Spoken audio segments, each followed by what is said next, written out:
درویشوں کا ایک قافلہ سفر کے دوران ایک شہر کے قریب رکا تو شہر میں سے ایک شخص آیا اور قافلے میں موجود ایک بزرگ سے کہا کہ بابا جی، میری زندگی میں بہت پریشانیاں ہیں، مجھے کوئی حل بتائیں۔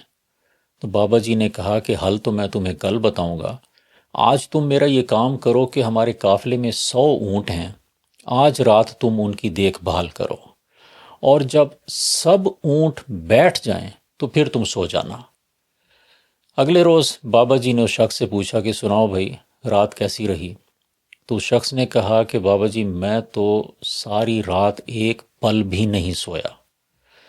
کچھ اونٹ تو خود ہی بیٹھ گئے، اور کچھ کو میں نے کوشش کر کے بٹھایا، اور کچھ اونٹ کوشش کے باوجود نہیں بیٹھے، اور جب بالآخر وہ بیٹھے تو کوئی اور اونٹ اٹھ کھڑا ہوا۔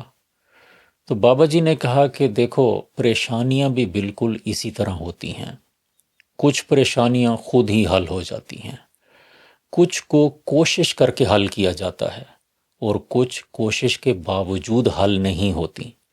تو ایسی پریشانیوں کو وقت پر چھوڑ دینا چاہیے، وقت آنے پر وہ خود ہی حل ہو جاتی ہیں۔ لیکن یاد رکھو کہ جب وہ پریشانیاں حل ہوتی ہیں تو کوئی اور پریشانی اٹھ کھڑی ہوتی ہے۔ پریشانیاں زندگی کا حصہ ہیں، کبھی کم کبھی زیادہ۔ پریشانیوں کے بیچ میں زندگی کا سفر جاری رکھنا سیکھو، ورنہ کبھی منزل پر نہیں پہنچ پاؤ گے۔